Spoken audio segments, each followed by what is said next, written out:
imitate, iterate, and then innovate. That's a great framework you taught me, and social media could not be more the same. If you're in the real estate investing niche and you want to raise money from physicians, go find the most successful people there. If you are, a doctor and you're a dermatologist, go find the most successful dermatologists. Understand, look at their videos, look at the hooks, and the way I like doing it that's not super plagiaristic is look at their hooks, emulate their hooks, but then add your own unique life context to it. To be successful, you need to have, you need to be able to build things, you need to be able to sell things, and you have to be able to lead people, right? The way I look at it is like creating your curriculum, if you know what I mean. Like creating like what is it that your society is going to teach? Like what is it that the core value of the community is going to provide? For me, why that's important is because what if you could reclaim hours of free time each week, create legacy building wealth, and devote more energy to your passion projects without giving up on your career as a life-saving MD? Dr. Vikram Raya is a functional cardiologist, high-performance coach, and real estate expert, is here to give you the tools, strategies, and solutions you need to transform your life, unlock your limitless potential, and achieve greatness, all while freeing up your precious time. Welcome to LimitlessMD. Let's dive in. All right, guys, welcome back to another episode of LimitlessMD. I'm your host, Vikram Raya, and today I have one of my favorite people here from my company, LimitlessMD. He is an extraordinaire, he's a whiz kid, and he has really helped Limitless achieve new heights because of our outreach, our marketing, our messaging. And I think he really can add a lot of value to a lot of the clinicians and physicians out there who are looking to maybe crack the code of what marketing is all about. So I want to introduce my main man here, Rohan Saxena. Rohan, welcome to the show, man. Thanks, Vic. Thanks for having me on. Excited for this one. Providing a lot of value for our community is going to be really amazing. And yeah, I love over the last 18 months here working at Limitless, I think we've implemented a lot of improvements to our marketing. So I'm excited to kind of share those with the folks listening to this. So, we've been on this road and, I've had to learn the uneasy science of marketing for many years. My journey started as a physician when I decided to step out of traditional medicine and I was starting to promote myself as a wellness cardiologist or the functional medicine cardiologist. And so I started doing dinner talks and started doing seminars and I started doing my beginning like a website and all that. So let's just maybe talk about phases of a physician's growth throughout this time from being traditionally employed W-2 to maybe employed and now having a side hustle to maybe having a company of some sort, whether it's real estate or coaching or an online business, and then eventually be completely free from medicine and becoming a full-fledged entrepreneur and having like a full marketing tech stack and everything, So there's that spectrum. So let's start with the beginning, doctor, and the beginning steps of a marketing journey. What does that look like? Yeah, no, it's a great question. Really, like almost something that I always like to think about because, whenever I'm designing something, we always like to start from like the first principles. Really, let's say, you're just a doctor, you're working W-2 and you want to start a business. That's step one, part one. How do you go about marketing that? Really, I almost look about how I started my business about 3 years ago. Really, what I did is I reached out to kind of people in network and said, hey, I've been doing this digital marketing. I have this kind of skill set. How can I be of service to you?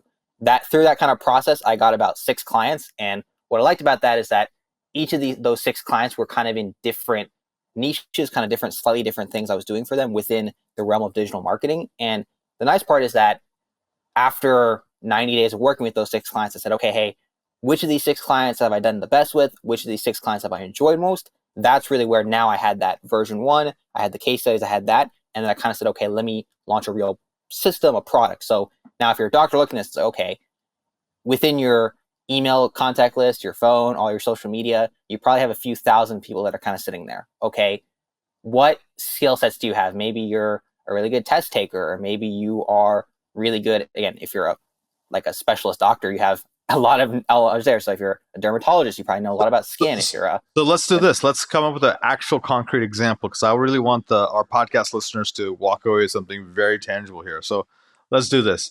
I'm a rheumatologist, doctor that studies autoimmune disease, joints, that kind of thing, lupus. And I want to create an online community for rheumatologists for all of them to get together. Maybe I'll eventually have an online conference one day, not yet.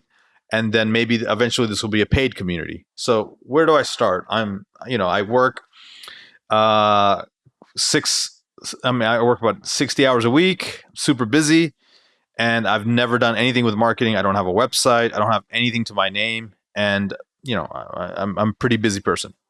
Yeah, I think it's a great question. I had a similar person at our retreat ask me kind of a similar question. Like, really, the way I look at it, especially when you're starting, you want to kind of get the most bang for your buck. I think the biggest mistake a lot of people make is that they go kind of on the lower ticket end of the spectrum. They kind of sell like $100 things or $500 things. And again, especially if you're a doctor, like if you make a few $1,000s a month or a few $100s a month, that's not going to, impact you, versus like if you have a client that pays you $5,000, $10,000, even getting 2 clients at $10,000, at $20,000 in your first month, that's a huge leap. And what that allows you to do is take that money, reinvest in other folks. So really what I would do personally, again, is okay, now this is kind of where, okay, I'm not a doctor, so how you apply it from a medical context, okay, you're treating patients in a normal way.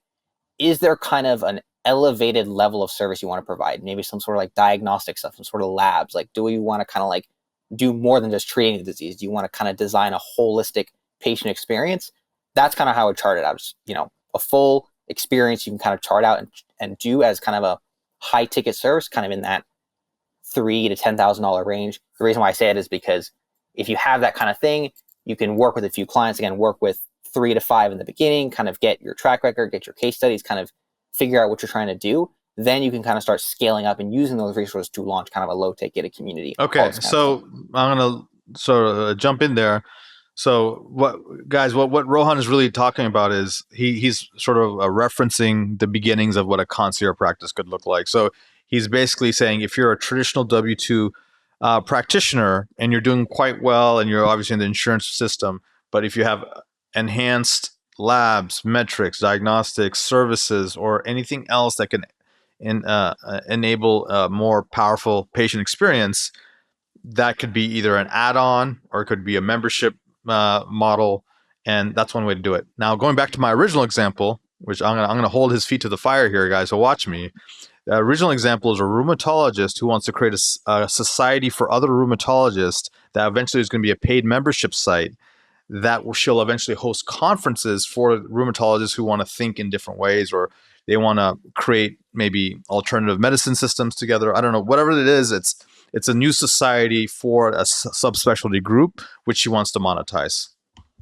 Yeah, absolutely. It's a great question. Really, for me, the first way I would do it is like, the way I look at it is like creating your curriculum, if you know what I mean, like creating like what is it that your society is going to teach? Like what is it that the core value of the community is going to provide? For me, why that's important is because not only is that the actual like delivery of, okay, what is going to be part of the community? What are they going to learn in the community? What kind of resources they get access to? It also goes into your marketing and sales messaging. Because again, fundamentally, this whole online community coaching consulting is about some sort of transformation.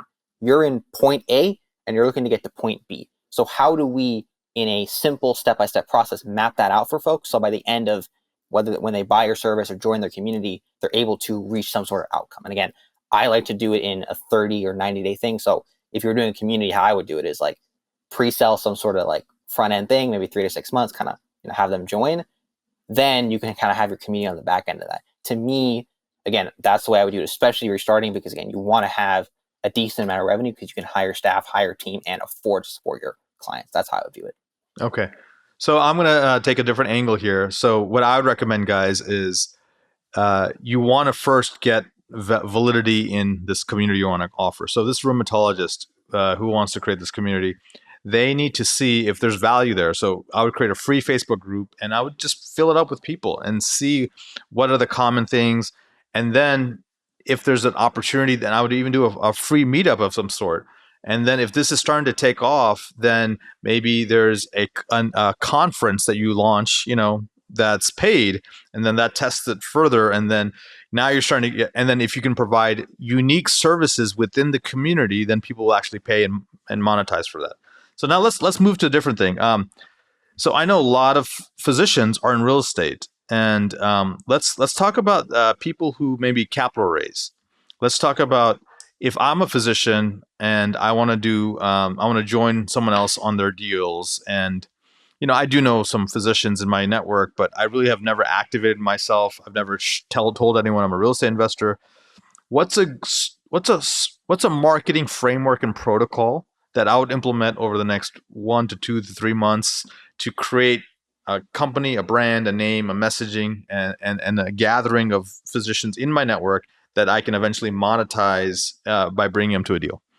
Yeah, I think it's awesome. It's a great question, something I have a lot of experience with. Really, it's kind of perfect. It's kind of almost leads into what you're talking about before of go out there. Step one is kind of build a brand to where someone, okay, if we look at my company, look at it like at least it exists there. So your Facebook profile, your social media profiles, your website, do that. Again, this is where some people may take a little bit of time. Again, I would try to do this in 30 days. Like, even a kind of a bare bones website is good just for the purpose of, okay, my company is called Viking Capital. If I search Viking Capital, boom, okay, I see their website. There's some sort of presence. That's step one. Then step two is almost the same thing Vikram was saying, where, hey, let me start my free social media. Let me start my free investor community on Facebook, my free fit group. Build that community again, especially in the capital raising space. A lot of this is very trust based. So what we want to do is have a nice place where we have a lot of educational resources, nurturing resources. So when we do any sort of traffic or lead generation, we have them going to that place. And then really the next step, which again is honestly kind of similar to what I was talking about before, is from there, you're going to kind of want to put together your first webinar. And this is really, again, capital raising is the same way. If you're doing any sort of coaching or consulting, it's the same thing where you are building value either through free Facebook stuff, a free community, you need to do a free lead magnet. However, you're trying to build that value to kind of, build up the brand, then start pushing that to your first webinar, which is kind of the first opportunity to convert some of those traffic into dollars/capital raised. Yeah. So really, guys, if we had to break it down to 4 simple steps, it's really creating a presence, right? Facebook, social media profile, website, LinkedIn, right? Letting people know you exist, right? Obscurity is really the challenge for most of people listening to the call here today. Next is trust and thought leadership, right? By having valuable data and information there that's consumed by people and you're posting on a frequent cadence, that's helpful. Then it's education, right? Education and value, right? You want to provide all that. And in exchange, they'll give you emails and phone numbers, and you'll start building an email list. And then it's all about enrollment. So now after doing this for, let's say, 90 days, in the 4th month, if you happen to have a deal, now you're not a stranger to everybody. You've already given a lot of value.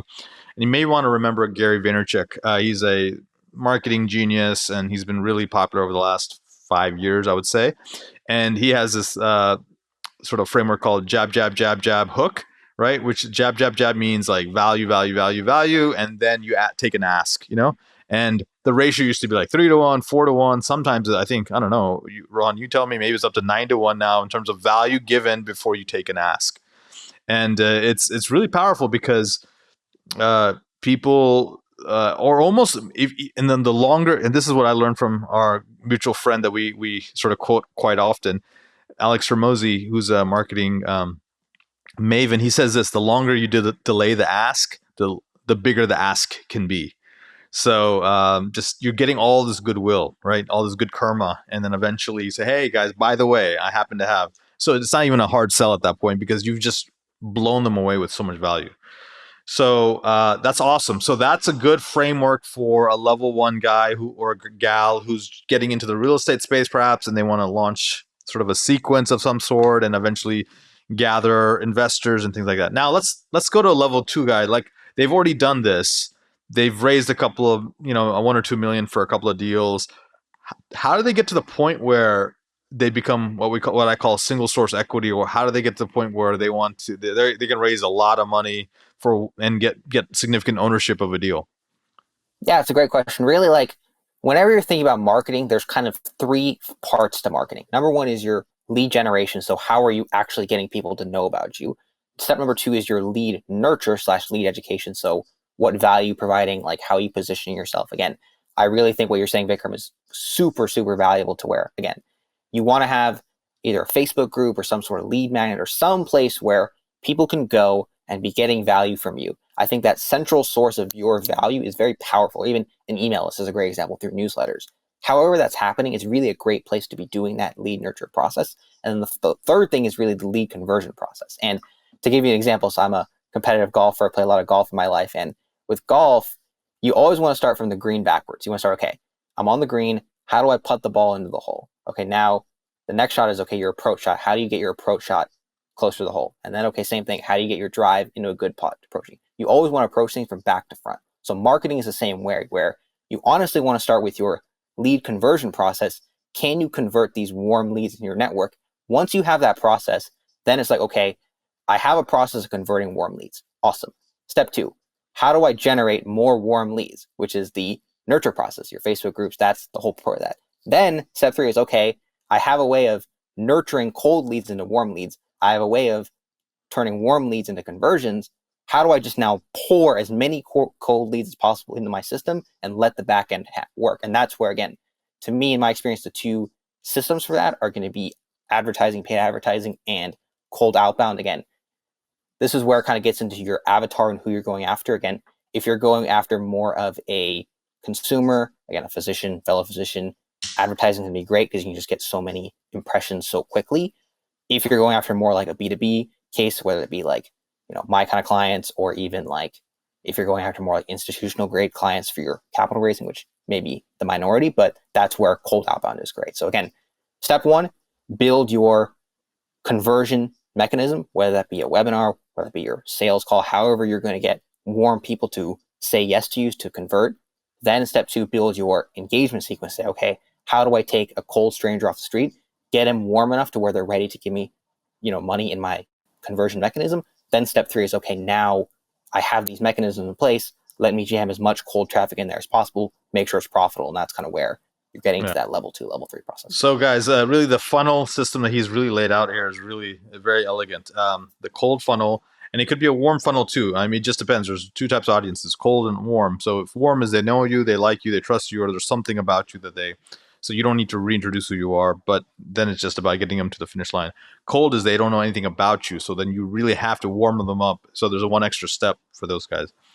And then obviously the conversions are a little more challenging because you're going from someone who has never heard of you to eventually they're going to work with you. So the beginner strategy really is warm. Start with your warm network. That's why the term friends and family means a lot in so many different industries. That's how I got started in Viking. I got started like that in Limitless, and even in Vitalogy. Like any company I've started, I've always had at least some people who know me, they understand what I'm doing, and they might want to work with me. So I'll give you an example. Vitalogy is my functional medicine clinic that I started. It was cash-based, concierge, boutique. And so some patients in my traditional insurance-based practice wanted to get enhanced services, as Rohan was mentioning, and they drove across the state from Maryland to Virginia, where I had my other practice, and decided to work with me there. In Viking, there are people. My initial investor group has been always loyal friends and family members, uncles and aunts and cousins and people like that.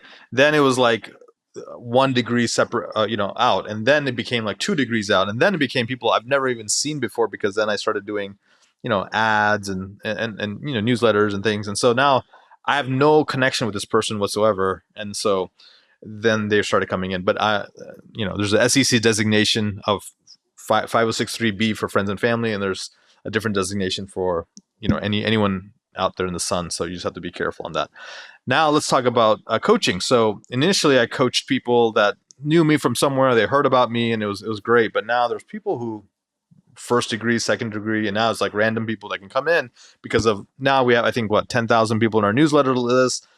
We've done these events and these conferences and retreats. And so now people can find me or learn about me, and then, they want to start to work with me. So this is how you grow. And so you go from hot to warm to lukewarm to semi-cold to really cold, right?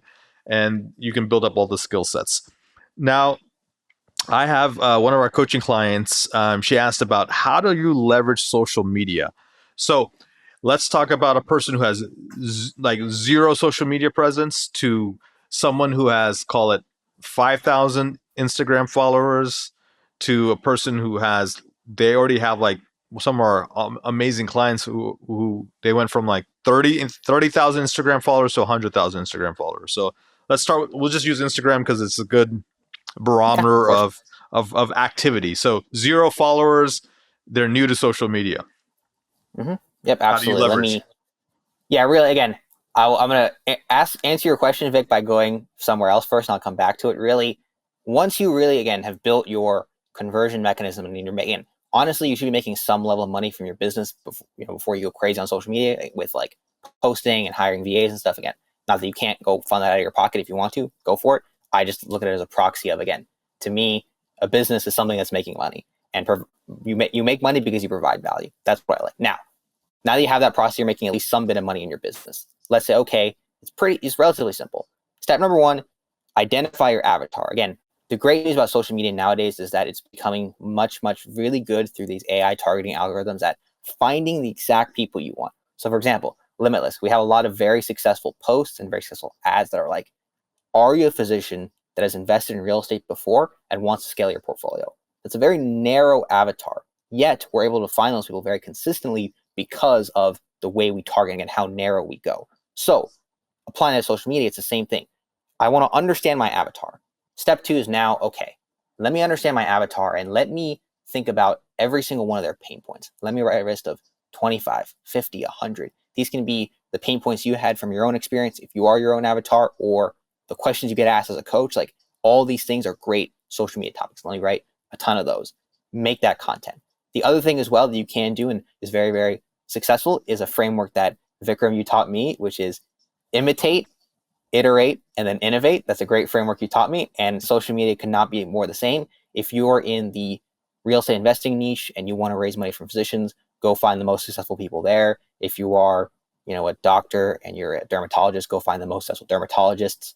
Understand, look at their videos, look at the hooks, and the way I like doing it that's not super plagiaristic is look at their hooks, emulate their hooks, but then add your own unique life context to it. I think that's a great way of, the hook is just, what is the social media algorithm showing that people want to see, which is what the hook is, and then by putting your own unique story in there, it's still very, very valuable. And again, it's from your own life experience. That's what I would do, is I would do kind of both those processes. Make very niche content for my avatar, which is understanding my avatar, what are their exact pain points, write down as many as I can of those, and just hammer that content. That should always kind of be the base. Now, on top of that, you should always be going, okay, who are the biggest people in my space I want to emulate? What are kind of the hooks that have been very successful for them? Do that. And the third one, which is slightly more advanced, is especially if you want to use YouTube, which YouTube is owned by Google. A very successful thing is, okay, looking at Google keyword research, just saying, okay, what are people searching for? If people are searching for something, again, YouTube is the second biggest search platform on the internet. So, okay, if I know what people are searching for and I make YouTube videos about it, people are going to find them. It's kind of, pretty simple, but obviously not a lot of people do it. So kind of three parts there. So make the very niche content for your own avatar, study the best performing hooks in your niche and emulate those. And then three is you can do keyword research and really understand what people are searching for. That way you can just give it to them instead of trying to reinvent the wheel here. Yes, I love all this. Yes. Okay, so guys, remember, the riches are in the niches, right? And so another one is go weird before you go wide. And so it's really, look, I help, I don't know, ENT doctors that are divorced and live in Seattle. Okay, that's really specific, right?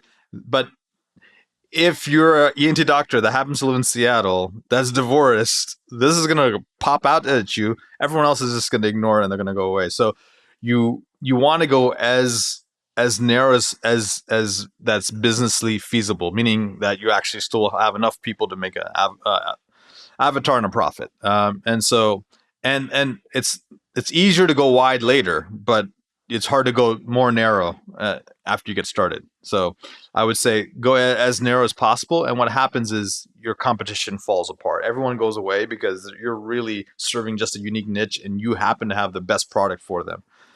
Next, that 3I methodology that he talked about is really good. Yeah. Imitate, iterate, innovate. There is nothing that most likely you'll ever come across that hasn't already been done in most cases, right? Maybe you're an Elon Musk and you will come up with a chip into your brain perhaps, but otherwise most of it's been done. And if it's been done, find who does it best and copy them, literally copy them. So in every industry I went to, I had people, and I call it like, Russell Brunson likes to use the word Dream 100. I prefer, that's a little overwhelming for most doctors. So I like the Dream 10 or the Dream 15. It's trying to find the top 10 or 15 people in your space that are just crushing it. They're just doing well.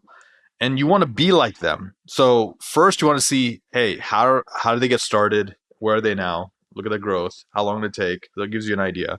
Number two, what platforms are they on? Okay, maybe no one's on LinkedIn. Okay, maybe that's a reason for that. Maybe your avatar doesn't live on LinkedIn, so that's why they're not on LinkedIn. Okay, so I can learn from that instead of like sort of you know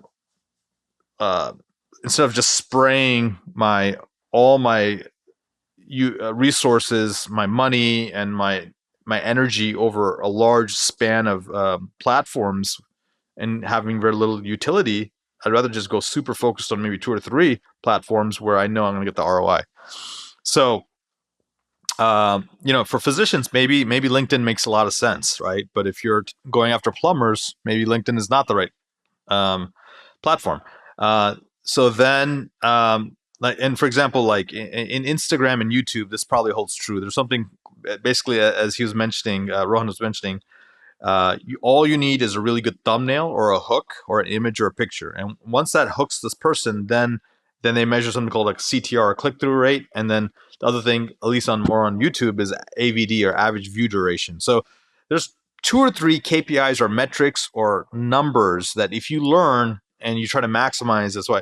So there's a science to actually, if you want to create a viral Instagram video, all you have to do is find all the viral Instagram videos that are somewhat relevant to what you're trying to do, and go timestamp them, literally minute by minute by minute, or second by second by second. And if you create the similar type of things in your own video, there's a high chance that video will go viral. So it is a science, and it's not randomness, is what I want to say.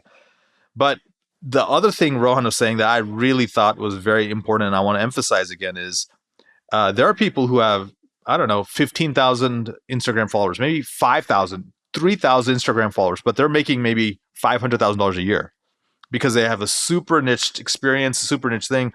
I think it was like physical. Oh no, it was like nutritionist. I think it was nutritionist who want to bill a certain type of insurance in a certain way, and they get high reimbursements, obviously. And it was this lady teaching a course on that, and she doesn't have more than a couple of thousand Instagram followers, and she's making like 6 figures from her course. And so this is an example of how you really don't need to go that wide if you have the right niche. And so with all that said, guys, it's I really think you got to have clarity on what you're trying to do. Start small, have consistency, have a cadence, and then know what your outcome is about. Don't just do social media because everyone else wants to do it. Use it as a tool. It's not the outcome. It's just a tool. Yeah, it's funny, Vic, you mentioned the registered dietitian that teaches other registered dietitians how to bill insurance better. It's a mouthful. Unfortunately, after Hormozy shouted her out, she did get actually a lot more followers, unfortunately. So maybe her saturation is high. But a great example is you, Vic. You have 4,000 Instagram followers, and you have a multiple 7-figure business. So it's funny because some of our clients have more social media following than you, Vic, yet you have a bigger business than them, which I find to be very interesting. And again, is the perfect connotation of this idea of, again, niche, understanding who you serve. And it's funny, even like our next marketing campaign, we're actually even going to go even more niche. And Vic, this is coming up next, so you're going to hear about this soon. But literally our next market, even more narrow. And again, it's really, honestly, it's like, again, there's kind of some, if you really want to break into the science, there's a book called Breakthrough Advertising by David Ogilvy. Again, he talks about levels of market sophistication. That's where, again, the most in the middle is going to be your in-market, like ready to go buyers. You honestly want to start there. Again, most of you can get to $500,000 a year or even $1 million a year just focusing on the people that are ready to go, that want to buy what you're selling. Then, okay, once you're at there, go to the next level, go to the next level, go to the next level. Again, even if you look at LimitlessMD, for example, it was literally exactly that. When I joined in the beginning of 2023, I think we were at about 700,000 in annual revenue, and we were mainly just Vikram's warm referrals. Step 1, the first thing I did was, okay, now let's go from like purely warm referrals to that level 2, which is like people that are in the email list, that are kind of in the ecosystem, that are like know Vikram, but are not like, ready to go coaching. We did an amazing webinar for them. We did like 350,000 sales from that webinar. from the first year I joined, we went from 700,000 to 2 million annual revenue, mainly because we focused on that narrow audience. And then even honestly, this year we're going to do the same thing, slightly more broad, but we're going to still focus on that narrow audience, build that out. Again, I think that'll get us to 5 or 10 million a year. Then after that, we can go fully mass market. That's because the step-by-step process where I'm planning. And again, from the metrics we're seeing, I think it's a very successful implementation of that process. Yeah, absolutely. So it does work, and it's just really talking about where you want to go. But let's assume everyone wants to get to the first $500,000 or $1 million, which is, I think, a really good goal for a lot of physicians because it would replace your salary, which is not necessarily an easy task sometimes. And so to replace your salary, really, it's one avatar, one channel, one platform, one marketing process, and you don't want to switch that up. And you just need to just do it consistently, and you'll hit your goals within 12 to at least 24 months. I don't think there's any challenge. Now, Rohan, what are ways that people can decide, okay, I've done some basic marketing. I understand sort of the basics of it, but I'm so busy. I'm a physician. Where do I get help? Yep, this is a great question. Again, one of our clients asked, like, hey, do I go the agency route or do I go the do it on my own route? It's honestly a relatively simple thing. Build your lead conversion mechanism, build a way to convert people. And I promise you, every agency in the world, most agencies can get you success. The 99% of the time when an agency fails is because, again, what agencies do, and it's kind of a mistake they make, is they just get you leads and think, oh, leads is all you need to grow a business, which is, frankly, disastrous. It's like, again, if you were playing golf and you hit the most beautiful driver right down the middle of a fairway, and then you hit a great approach shot, and then you four-putt it on the green, you would be a very bad golfer, right? So again, the reason for you guys is that, again, most of you have enough warm leads to build up to 500,000 a year. So I would really focus on that piece of it. And again, this is where I would recommend, once again, the way I would do it, again, is kind of what we go through the framework is your first 50,000. So you want to go in, host a webinar that makes about $50,000 in revenue.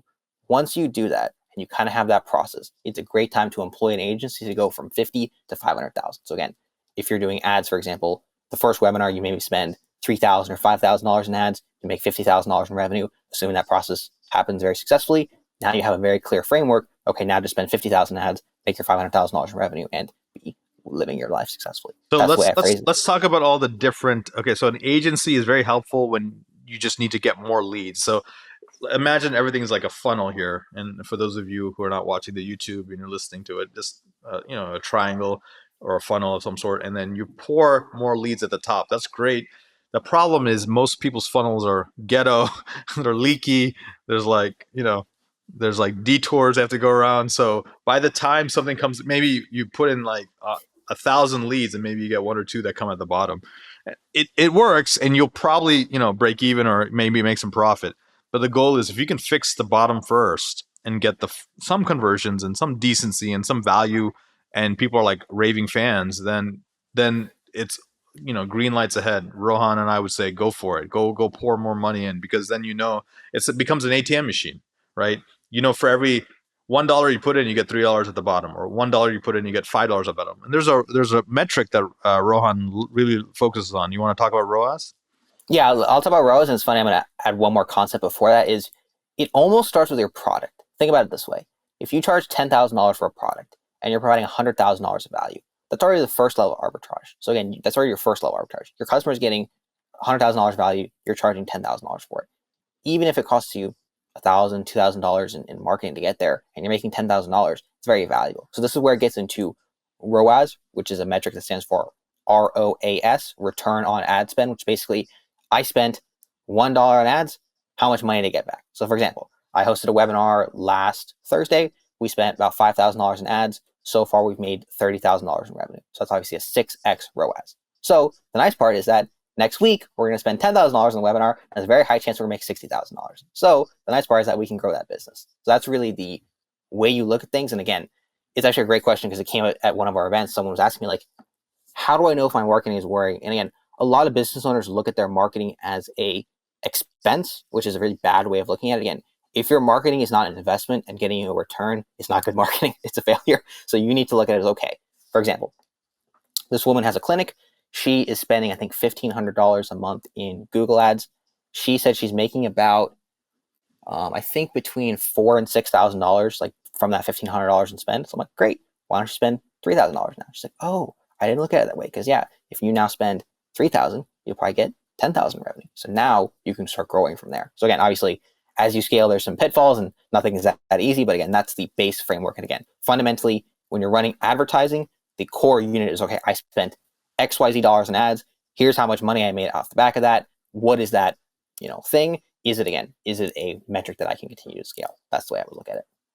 So I'm going to share with you guys some of my biggest flops in marketing, and I've had a lot of them. So I've done all sorts of marketing throughout my life, and just because I've been always trying to learn, try to grow, and it's different businesses require different strategies. So I've done something called presidential marketing. So when a president goes out and needs to, win some votes, like we're in the middle of a presidential election right now with Biden dropping out, we have Kamala Harris, and then she's going against Trump and JD Vance. And so there's a lot of people out there on the streets, and they're going to diners, and then they're going to schools, and they're going to labor unions, and yada, yada, yada. So what is presidential marketing? Presidential marketing is you pretending to be a presidential candidate and you going and shaking hands, sort of kissing babies, and getting on the ground to where your clients could be.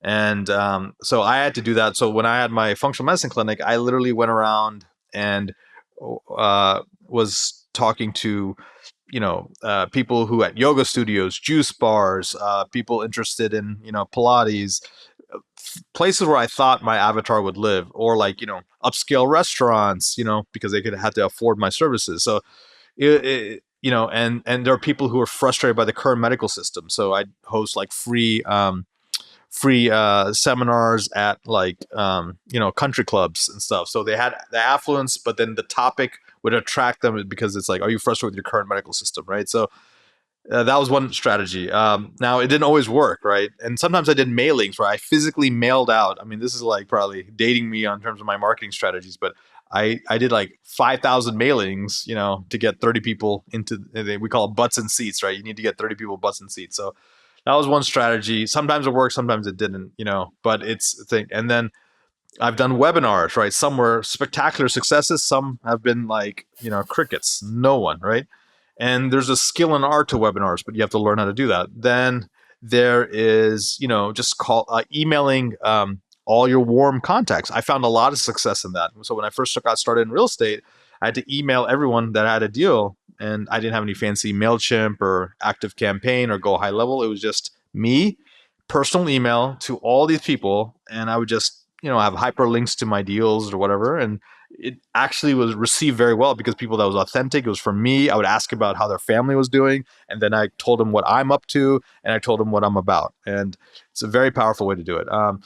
The way I met Rohan was through a marketing strategy, which we call happy hours. So sometimes, depending on what company I'm talking about, we host happy hours, and it's just a meet and greet. And in it, you can have a lot of nice conversations. Obviously, alcohol is there, so it loosens up the tongue a little bit, and people are more relaxed. But people don't feel like it's networking or work or marketing. They just think it's like a social event, and people are talking about business there. So what I've done for a lot of my companies is we've always had a launch party. So my first launch party for Viking Capital was at a Tesla dealership. And this was Tesla back in 2015 when no one had a Tesla. It was very unique to even own a Tesla. And so that was pretty cool. And the thing is, it was free. So I've helped so many clients do this. I've had one of my clients, Param, hosted one at the Porsche dealership. Someone else did it, I think, at a really nice country club. And it's overall been perceived awesomely. People love it, and it creates a lot of excitement. I've done paid marketing, Facebook, Instagram. We've experimented with LinkedIn. Not the greatest success yet, but we're looking still. But Facebook and Instagram have really done well for us. And it's about learning how to curate those ads. And this is why you need someone like, once you're ready to go to the next level and have consistent lead flow that's not based on organic audience, you need someone probably in-house. And so a lot of my coaching clients, I do recommend having an in-house marketing once you hit the $1 million mark, or at least getting close to the $1 million mark. I think that's a reasonable step. What do you think, Rohan?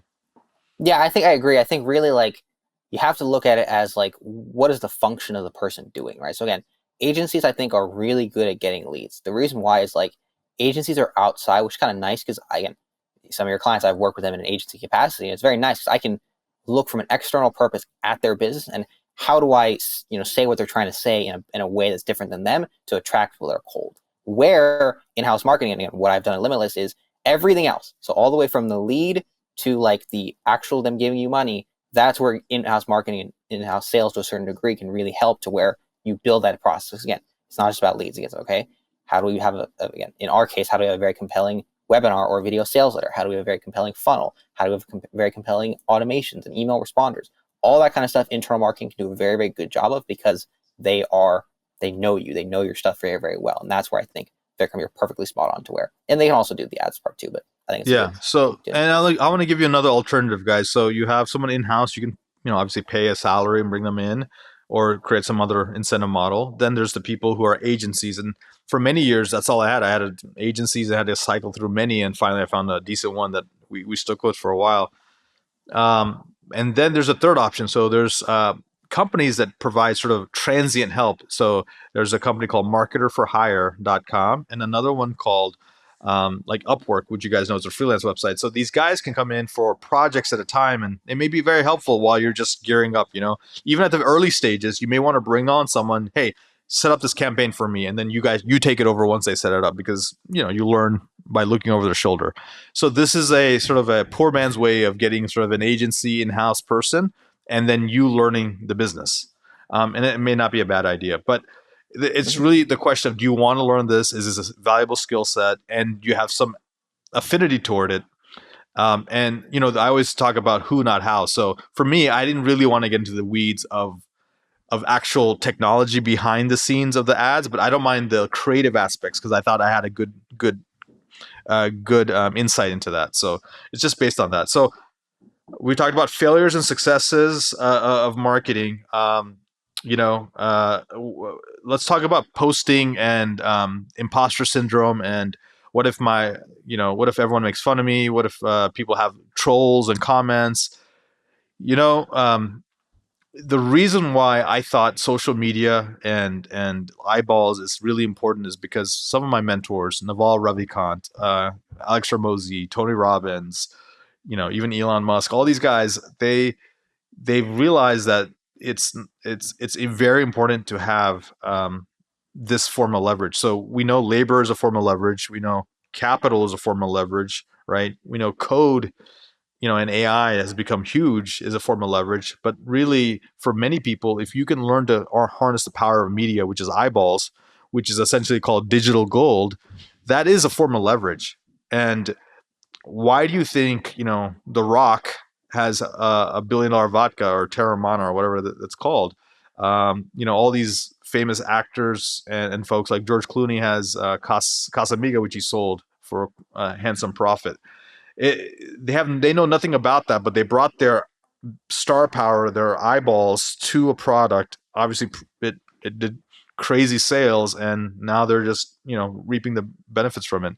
Matthew McConaughey, I mean, his star power, he sold out his book, he sold out everything he's doing. I mean, he's doing really well. So you want to develop this star power and this brand, because we're going beyond just brands as being like just non like sterile entities, but more of personalities. Steve Jobs was Apple for a while. They've done a great job of disconnecting him from Apple, and Apple being its own brand. But a lot of times, the founder and the brand are intertwined forever. So Yeah, I wanted to let you expound on that. Yeah, I think really the key to understand is you mentioned all the older folks, so the Rocks and the George Clooney's. I was thinking more of the Logan Pauls and the Mr. Beast. That's kind of where I'm thinking. Yeah. But Yeah, the go point ahead and is give some that examples. the point is that like really again the biggest thing though again for the folks listening to this, I kind of want to be honest with them, is like those folks are entertainers. Their entire job is getting eyeballs. Now again, can we do that? Yes, 100%. If you want to go become an actor, you want to go become a YouTuber, an influencer, that's great. And again, if you look at again, what does Logan Paul do on a daily basis? These YouTube personalities, they do very like weird things to get eyeballs, very loud, very like things. So again, if that's what you want to do, it's a great model. You make a lot of money doing that. However, for most of you listening to this, you kind of want some level of education. So that's where I really, again, the way I look at it is the question is, okay, really imposter syndrome. Okay, I think a lot of people struggle with that. Like, I'm trying to educate people, but I don't know what to educate on. And really, I take Hormozi's view on it, which is, yeah, you're an imposter because you haven't done it, which is fine. When you all start, nobody has done it. Vikram, before he started Viking Cap or whatever, Capital had not raised money for a big apartment and done it. But you just communicate to that, folks. And again, in the beginning, like whether you have to work for free or if you're doing a deal, you have to give your investors better terms, like whatever it does. Like, again, as long as you're clear about it, saying, hey, again, you know me, especially if it's warm people, you know me, you know my character, you know my personality. I'm a person that is committed to success. I'm trying to make this happen. I'd love to do the first one for free. I'd love to give you better terms, like whatever it takes to get the first couple done. Again, that to me is very powerful because once you have the first one, you are not an imposter anymore and you can do what you got to do. Yeah. So the question I think really people were trying to ask is, if they're posting and they get the negative comments or they feel, sort of self-conscious of posting. And so I think you just have to get over it. If you decide, hey, look, I want to build a brand, I want to create a following. And again, there's the entertainer varieties, but then there's people who are not. Like, there's a guy named Ken McElroy who's part of the Rich Dad Poor Dad system, and he has, I think, like 150,000 followers on YouTube or something, and all he does is educate on real estate. Educate, and then now people want to work with him or invest with him or whatever. So you can, whatever you feel comfortable in, there's a way for you to be that person through social media. So some people just like to create educational content, some is entertaining, some is a little bit of both, some is really niche content on like cooking or movie reviews or product reviews or whatever that is. But it's what I've noticed, the successful people is you almost have to throw the clock away and say it's not going to happen on your time. Number two, so like your rise to fame or whatever that is. Number two, it's constant and never ending iterations, right? Figuring out what you're doing and 1% improvements every day on your content and quality. Year one's trash. Year two is going to be slightly better. Year three is going to be, oh man, this is pretty good. Year four, you're like one of the best in the country, right? That's sort of how it is. The next thing is really consistency and cadence. And so part of that is going to have to be, maybe you start with a social media VA from the Philippines who is going to be there and hold you accountable, and you have like a commitment to do 3 pieces of content a week, to eventually a whole in-house team that you pay, a couple $100,000 to, and they produce, movie quality content, right? So that's the range that you can start with. You can start with just a couple $100 a month to all of that. But you do need someone maybe on your team to help you get started. And so a VA from the Philippines or from India or somewhere else may be a really good first step, but it's consistency. So one of the rules we like to follow is like 100 pieces of something, right? 100 actions towards something. If you're noticing you're not getting anyone buying your product, go make 100 phone calls. Or if you want someone to follow you on Instagram, social media, somewhere, create 100 pieces of content, right? Just do 100 actions of something and you will be very successful. Yeah.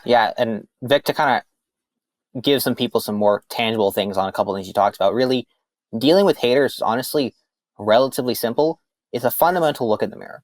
If you look in the mirror and you say, I am providing value to people. Again, Vikram, I have met the 50, 100 doctors that Vikram has provided value to that are raving fans of our, coaching company. If someone talks badly, I know we provided value, so it doesn't affect me. I don't really care. Like, again, if someone is on a sales call with me and they say, oh, like, I think you're a scam, I'm like, no, again, here's the 10 folks that have, done what we are claiming to do. I feel very confident in that. So for you, again, if you know that you have done what you said you're done, you're going to do what you say you do. If you have that confidence in yourself and you do what you say you're going to do, there's no fear around haters. Because again, fundamentally, again, to kind of add another point to it, is like with any sort of promise, there's negative things that happen. If you want to become a multimillionaire in real estate, there's problems. It's hard. It's not easy. It's not some like joke. You don't sit back, drink pina coladas and just get $1 million in real estate. Like, no, it's difficult. But fundamentally, if you know and you're confident in, again, based on the difficulties, I know how to navigate them. I know how to help my clients navigate them. I can also deal with them. As long as you're very upfront about that. And again, and that's one of the tangent here, like a lot of the gurus, this is where the negative guru stereotype comes from. Because again, it's not even in what they teach. It's not even about that. It's what they promise. Oh, you're going to be a billionaire, you're going to do no work, you're just going to make passive income from home. No, it's a freaking lie. Like, passive income for people that don't have a lot of money is almost a lie. Like, fundamentally, when you're starting, you have to be active, do something, then you have passive income. So again, as long as you're accurate, you're honest, you say things for what they are, you can feel very confident in yourself, and trolls just kind of fall off your back like water. That's how I've experienced it. Yeah, absolutely. So, guys, I'm just trying to think of like sort of a framework here for marketing overall. It's really, there's some really good books I think that can provide some of that. I'll let Rohan talk about his favorite ones. Alex Ramosi has $100 million leads and $100 million offers. Those are like must reads. Donald Miller has something called Marketing Made Simple. We know Russell Brunson has a book. Was it Secrets? He has a Expert lot. Secrets. Expert secrets, Yeah, traffic secrets. Yeah, Expert Secrets. So those are some good ones. Learn to use AI. ChatGPT has been invaluable for us this last year as it's starting to become more mainstream. We use it in our copywriting. We use it in like coming up with internal slogans, external slogans. I use it in sometimes graphic creation now. So it's very powerful. Um, Another company, 99 Designs. If you ever need a logo, a business card, any kind of imagery or brand thing, 99 Designs has been my go-to. It has helped me create all my logos and brand kits. So those are some of the tools I recommend. How about you, Rohan? Yeah, to answer your question about providing a framework, let's make it very, very easy. Step one, either you know who you want to serve as your avatar or you don't. If you don't, the best way to learn is experimentation. Again, I think that's one of the biggest mistakes people make is they think just by sitting back and not doing anything, they're going to figure out. No, the only way I learned, okay, I like working with real estate companies for digital marketing is I work with a lot of different companies. I said, here's what I like, here's what I don't like, here's the kind of person I am, my experience, this is what I like. Okay, boom. So either work with a bunch of different clients or decide on your avatar. Step one. Step two, decide on what outcome or problem you're going to help them solve. Just like think about that. Step three is, okay, with that outcome you're going to help them solve, what are all the problems they face along that, path or journey? Then, okay, how in a step-by-step manner can I solve those problems, ideally in a unique way? After that, you have that step, you have the problem. That's where now you have this process. You can call it whatever you want to call it, right? I call it offer creation process, avatar creation, what do you want to call it? Then, okay, you have this process that you're going to walk people through, ascribe a value to it based on, again, how labor intensive it is, whatever. That's kind of how you figure out your pricing. After that, get to as many people as you can, pitch the thing, see what happens. Again, if people are like, oh my God, this is amazing, and they're buying, you have something working. If they're not, then you have to retool what you're doing. So again, step one, decide on your avatar. Step two, put together some sort of product that solves a clear problem for them, a full end-to-end problem. Step three, start selling it and speak to as many people as possible. That's what I would do. And then step four, once you figure it out, scale it. And then, again, the biggest thing is get to making money first. That will really help you do your business. Again, if you're making a good amount of money in your business, even if your social media isn't growing, even if it isn't going as perfectly as possible, it tends to be okay, is my experience. Yeah. And as we wrap up here, guys, I think the three main characteristics of a leader is for any company is really to be successful. You need to have, you need to be able to build things, you need to be able to sell things, and you have to be able to lead people, right? And so having those characteristics and learning where you want to go, where do you want to take your clinic, your practice, your company, your real estate investments, whatever side hustle, whatever you're trying to do, having those three frameworks in mind, plus that really distilled down essence of what marketing is about that Rohan just shared and some of the resources I just shared. And then, maybe going back and listening to some of the topics we've talked about today, hopefully this will help you really get to where you want to go in your marketing. And obviously reach out to us. We're always here. We're always available, but we wish you a tremendous amount of success. But this is not something that you can really delegate. You got to learn at least enough of a framework here to where you can either do it yourself or bring in the right team members. But if you figure out marketing, it is one of the catalyst for explosive growth for your company. All right, man. Thanks for joining us for the thing. Any last words? No, I think it was perfectly summed. Again, to me, marketing is business. It's the process of coming up with something people want. How do we package it to sell to them, selling it to them? I think it's a perfect connotation. Again, if you want to become an entrepreneur, marketing is a great way to start because it'll teach you all these skill sets. Guys, thank you again for supporting the podcast, supporting the YouTube channel. I really appreciate it. Please leave any comments and reviews. Share with your friends. And guys, thank you so much again for all the support. And until next time, be phenomenal. Thank you so much for listening to this episode of LimitlessMD. If you found value from this episode, I encourage you to share this episode with a friend and let me know by leaving a review. For more information, make sure you check out the links in the show notes below or simply visit vikramraya.com.